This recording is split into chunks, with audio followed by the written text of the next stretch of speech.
All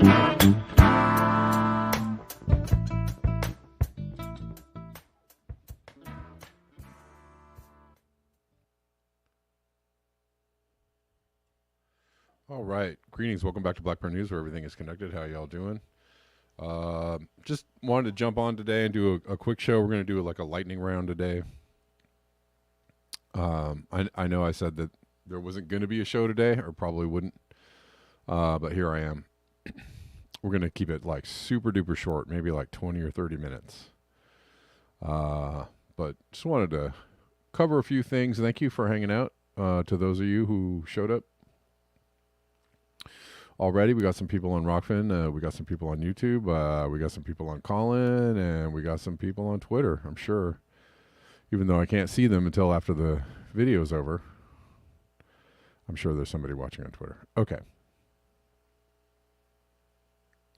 It's another warm, balmy day here in LA.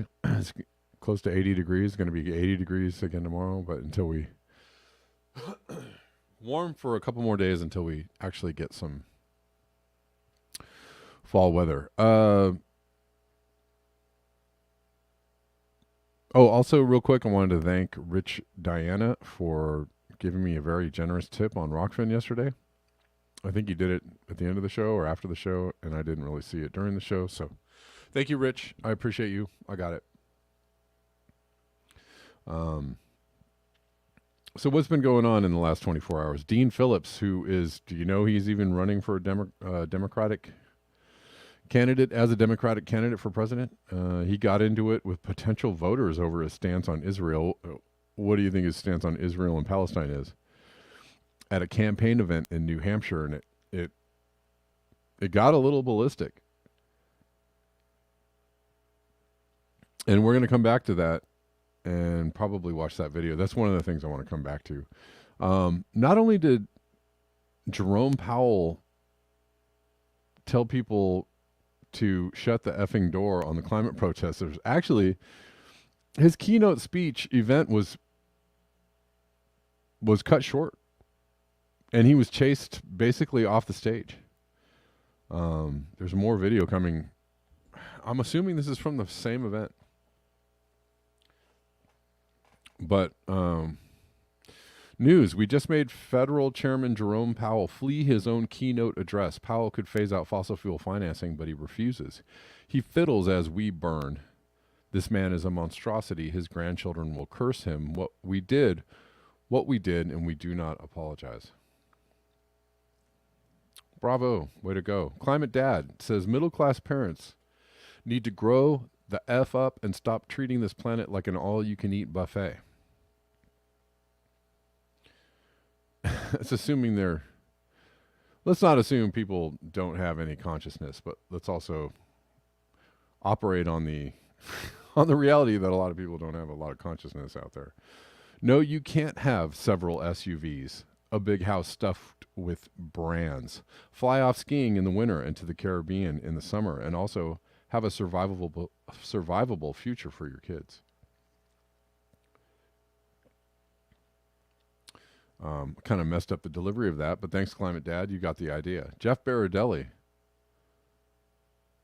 on Carl Sagan. You are missed, Carl. They don't make them like you anymore. You were right about everything. Carl Sagan, here's a quote. The Earth is a very small stage in a vast cosmic arena. Think of the rivers of blood spilled by all those generals and emperors so that in glory and triumph they could become the momentary masters of a fraction of a dot. Think of the endless cruelties visited by the inhabitants of one corner of this pixel on the scarcely distinguishable inhabitants of some other corner. How frequent their misunderstandings, how eager they are to kill one another, how fervent their hatreds. Paul Beckwith posts, El Nino is now strong, but acting strangely. What that means. What does that mean? We're going to look at that from the Washington Post, if we can, if we dare. News from disclosed.tv. Shares of clean energy producers are collapsing. From a Bloomberg article. We may try and circle back on that one too. We'll see how much. We're doing a very short show today, so I don't know how much time we're going to have to come back and look at these articles in depth. In Brazil, influencer Vanessa Mancini died suddenly, November 2023, massive heart attack. The 41-year-old was in her luxury condo in the northwestern city of Manaus with her parents when she suddenly collapsed. Huh. Seems awful young to die of a massive heart attack. Not as young as 14 years old, right? You remember the story about the 14-year-old runner? But Vigilant Fox posting a video from RFK, which looks pretty good. I don't know if we're going to get to this, but we'll read some of the finer points. In the early 1980s, vaccine manufacturers were losing big money. For every $1 they made off the DTP vaccine, they were losing $20 to injury lawsuits. So Wyeth, now Pfizer, went to the Reagan White House and demanded liability protections with the threat of getting out of the vaccine business. President Reagan asked Wyeth why they couldn't make safer vaccines. Wyeth answered they couldn't because vaccines are unavoidably unsafe. Well, you'd think, Ronald Reagan, with all his, free market libertarianism, would have just let these companies, blow away in the wind if they weren't profitable or couldn't turn a profit. I'm joking, of course. The 1986 Vaccine Injury Act was then signed, which turns vaccines into a dream product. Here's why. Number one, there's no liability, therefore no incentive to perform safety testing. Number two, no liability means no injury lawsuits, which means big savings for the vaccine manufacturers. Number three, the need for advertising and marketing is also eliminated because the products are mandated for kids to go to school. That's pretty true. If you can get your vaccine onto the CDC mandatory schedule, it's worth about $1 billion in profit to your company for every vaccine every year, noted RFK Jr.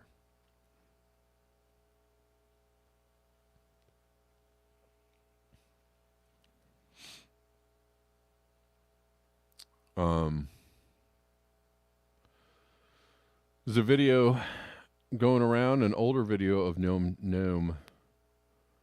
Chomsky. Noam the Dome, we used to call him back in the day.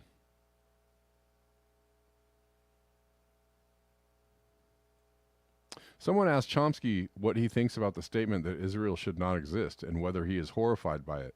He responds, actually, I agree with that. Noam Chomsky.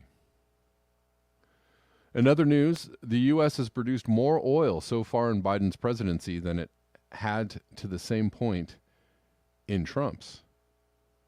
Steve Austin says, this is not good news.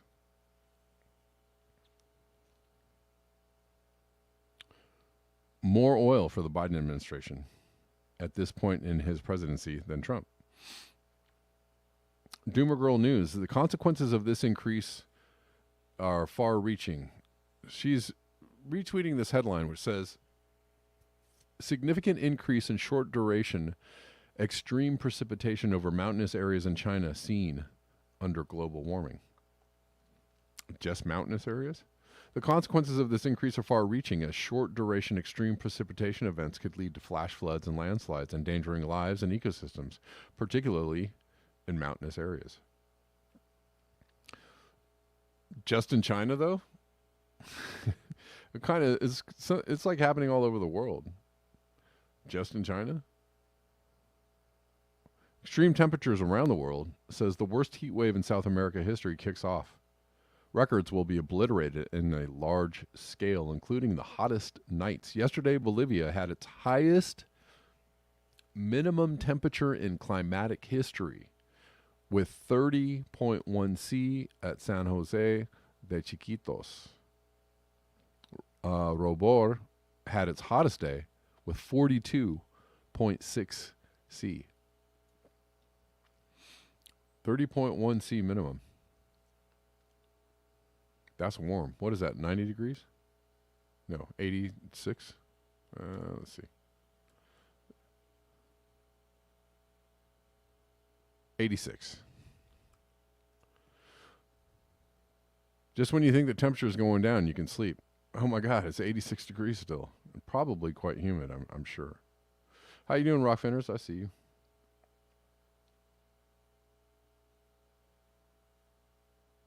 I see you. Thanks for tuning in, guys. Twitter people, I see you. Kind of. I can't see you until after the show. Thanks for tuning in, y'all. Calling people, I see you. Thanks for tuning in. If you want to support the show, really good ways to support the show. buymeacoffee.com/blackbearnews, Cash App at Red Llama Music, Venmo at Kevin Sandbloom, PayPal.me/Kevin Sandbloom, Zelle, you can Zelle me at kevinsandbloom at protonmail.com, and you can also support me on Patreon and things like that. Let's keep going. We're not done yet.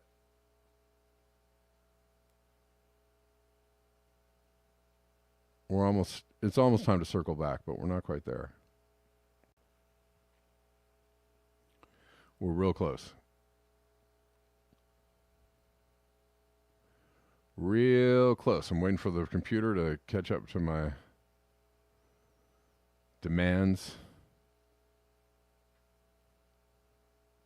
Roger Hallam. Here's a little thread, and talking about a Guardian article. Number 1, record year wildfires. Will Canada ever be the same again? People's mental states. The forest collapses, mental health collapses. 2 elements, 1 system. This is how fossil fuel elites kill us. Slowly over several decades. Minds first, then bodies. 2, do the maths. 5% of forests burnt this year. 3 times Canada's annual carbon emissions. As a conservative estimate, 100% will burn in the next 20 years. A conservative estimate. 3, at which point emissions from fires, wetlands, and melting permafrost will be the same as carbon emissions today, give or take, unless there are revolutions to replace carbon regimes.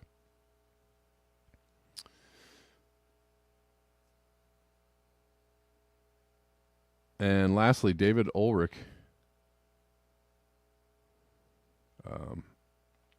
posting 2 things here.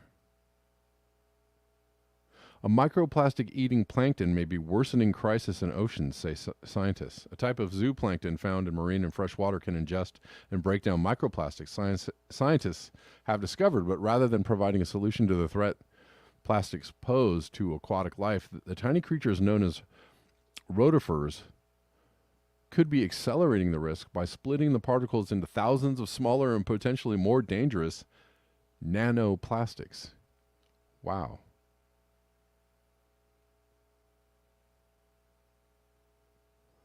Wow, that's interesting. I might actually have to bring this back for tomorrow.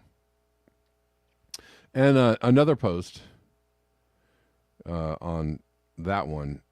On top of that one, human-made materials now outweigh Earth's entire biomass. And we've talked about this. I don't know how many times we've talked about this. The animal kingdom weighs in at 4 gigatons. Is it just plastic or human-made materials? They're saying plastic is at 8 gigatons. Just plastic? Huh. I thought that was all things made by man kind outweighed. A little confused on that one. Let's listen to this exchange with this Democratic presidential candidate that I never heard of until last night. A friend talked about this video.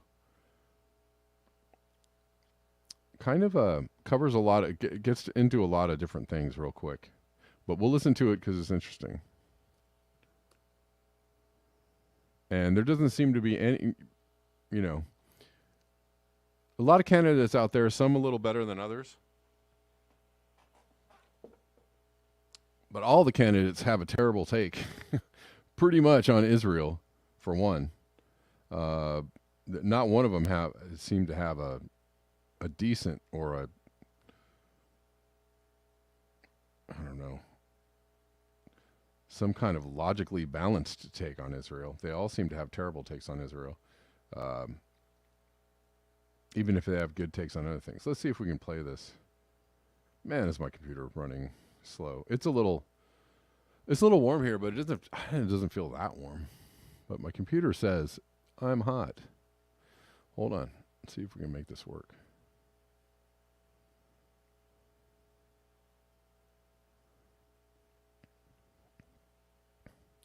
Please make it work. Okay. It's hard to see the way. It's like a TikTok. Excuse me. You to call for a ceasefire. You haven't even been able to say the word tonight. I'm calling for the elimination of a terrorist organization that just butchered 1,900 Israelis, including babies and children. And I'm also... Okay. I think it is sickening. I'm sickened and disgusted, and I just told you... I am calling out the Israeli government. I'm calling... U.S. bombs. That's the fucking problem. Thank you. Look at... No. That's this. You guys. This is what America needs to do more of. Face to face instead of through screens. Yeah, no, that's, and I don't, no apology necessary. I think what you just said is true, right? Remember? No, hey. Yeah. Hey. Okay, everybody, look at all I ask is just kindness and respect to one another. All of us. I respect you. I'm sorry? I'm being I what? You gaslit her instead of answering. I gaslit? Really? I don't. Yes, you did. Okay. Everybody, I respect you. This is so fucking embarrassing for you. Okay. You want to make it seem like it's embarrassing for me. Embarrassing? And I care about every one of those lives, and I respect you. Because if you did... So let me answer your question about bombs and missiles. Call for a ceasefire. The bombs and missiles. Call for a ceasefire. Can I just... I'm trying to answer another person's question. Please. Call for a ceasefire. I'm calling for the elimination of a terrorist organization that will... At the expense of children's lives! At the expense of children's lives! At the expense of children's lives! You're right. Please be so serious! Be so serious right now! This is at the... Yes. Yes. Does Marianne Williamson have good takes on Israel and Palestine? Funky man. Okay, I'll have to. You know what? I haven't seen Marianne Williamson in my viewfinder lately, and she seems mostly like,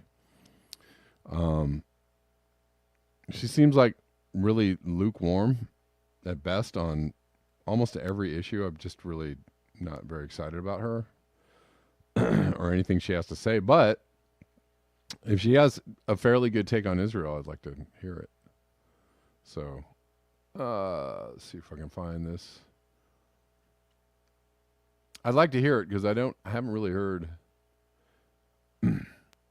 heard many candidates out there that seem to have even halfway good takes.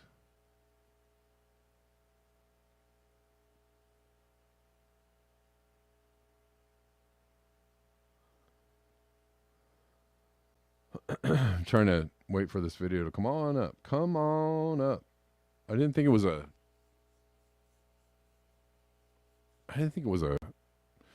ice block day. Didn't think it was that warm. Come on. This is from Climate Defiance. And this is them chasing Jerome Powell off the stage. Man, and good on people for getting out there and getting in people's faces. Jeez.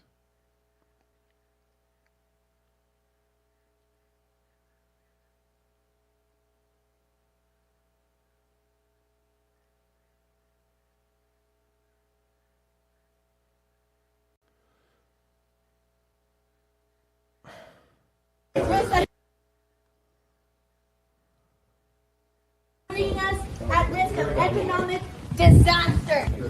Climate change will heighten the risk of banking crisis, and because of your negligence, the American people will have to pay at up to 15% gross domestic product annually. Powell, do your job! We heard in the introduction that Jerome Powell is the most powerful policymaker in the world. He said in January, climate's not my job. He's waiting for instructions from Congress. But we all know Congress can't act. Climate is systemic risk. Climate is systemic risk. End fossil finance. End fossil finance. All fossil fuels. Get all fossil fuels. Which side are you on? Powell. Which side are you on? Which side are you on? Powell. Which side are you on?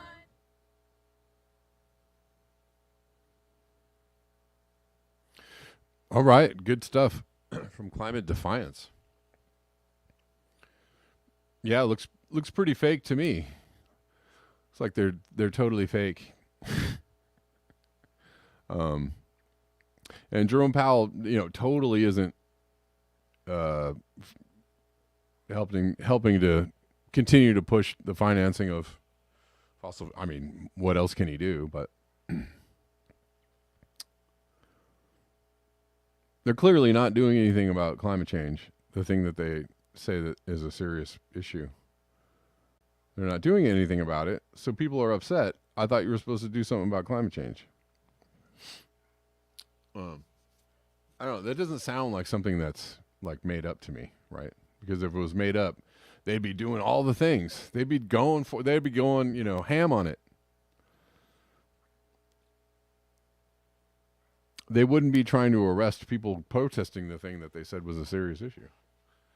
It's confusing, isn't it? Anyways. All right. I'm going to see if I can maybe open this story. I hope that I can. Last thing I'm going to cover today, guys, and I'm going to get out of here. This is a shorter show today.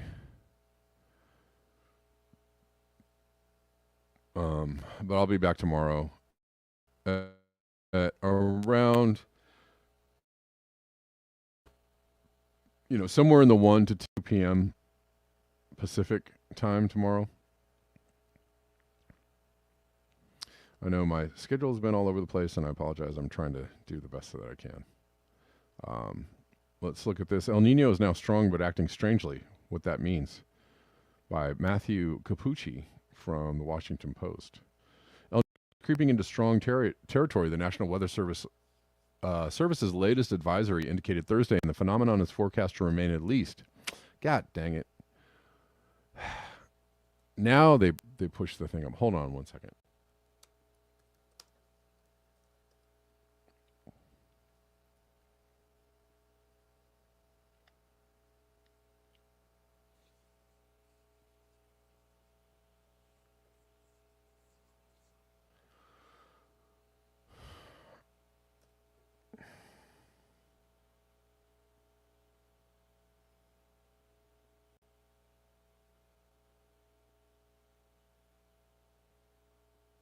Hold on one second. I'm trying to see if I can get this to come on up.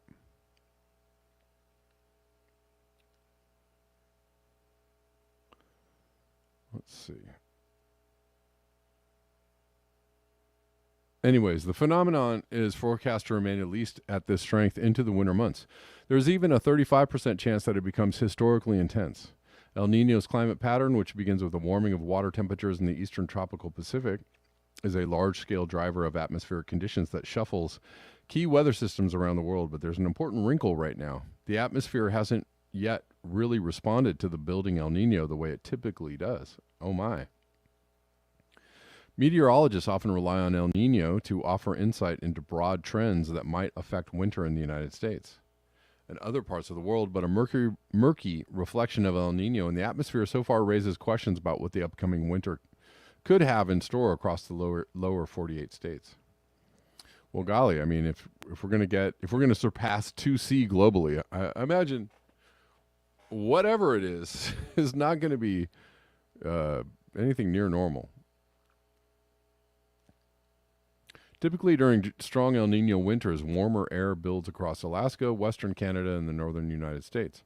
The Pacific jet stream, meanwhile, sweeps across the southern states, bringing moisture ashore and leading to cooler, wetter conditions. While it may just be a matter of time before these typical El Nino weather features emerge, let's examine why they haven't. Engaging the strength of an El Nino Meteorologists refer to sea surface temperature differences from normal in an imaginary box that encompasses much of the eastern equatorial Pacific. This Nino 3.4 region is running about 2.7 degrees or 1.5 Celsius above average, which is the threshold for what the Weather Service unofficially considers a strong El Nino. But the atmosphere doesn't look like it historically has during other strong El Ninos. Here's why. There's an unusual blob of warmth in the western Pacific. Paul Roundy, a professor of atmospheric science at the University of Albany, argues that this is muting some of the more classic El Nino symptoms. The west central Pacific near and west of the international dateline has stayed warmer, he said in an email. That encourages more tropical rain to fall there, which in turn reduces the intensity of the rainfall farther east because the air that rises in the West Pacific thunderstorms subsides back towards the surface farther east, drying the atmosphere. He further explained that the same mechanism sets up a wave that reduces rainfall in the eastern Pacific. Todd Crawford, a consulting meteorologist at Atmospheric G2, echoed Roundy, saying in an email that experts are monitoring a weather pattern called the Madden-Julian Oscillation to see if a more classic strong upward motion signal sets up well east of the dateline. The MJO is an overturning circulation that spreads across the Pacific, favoring rising motion with thunderstorms on one side and sinking, drying air on the other. Crawford explained that each successive MJO pulse has spurred rising air near the dateline. There's not much rising air over the eastern Pacific. Usually during El Nino, warmer waters in the eastern Pacific heat the air above, inducing rising motions. That creates an area of low air pressure, showers and thunderstorms. The air, in turn, subsides over the Atlantic, but at present, the area of ascent over the eastern Pacific is meager and diffuse. It's probably that the western Pacific warm blob, which is out of place, is causing heating and rising motion there, and as what goes up must come down, some of the air is sinking in the eastern Pacific. Yeah, well, so that sounds like climate change messing up even El Ninos. Even El Ninos aren't the same. Why? Because there's this huge warm blob of water in the western Pacific. It's possible that the wonkiness of El Nino's pattern also is tied to a hangover from 3 straight winters of La Nina conditions. Crawford said there may still be a lagged La Nina response that hasn't completely washed out. Rising ocean temperatures because of human-caused climate change also may be contributing to the western Pacific warmth. All right. Also may, of these, I don't know, it's like really hot on the planet, and we're like 2 degrees, about to be 2 degrees above baseline. It could have an effect. We don't know. Shrug. I'm doing the scientific shoulder shrug. I don't know. Does it mean anything? Who knows? Always got to love that. Scientific reticence at the ready. All right, guys. That does it for me. I wanted to do a short one. I wanted to kind of give you just a quick little rundown of what's going on, and I'll be back tomorrow.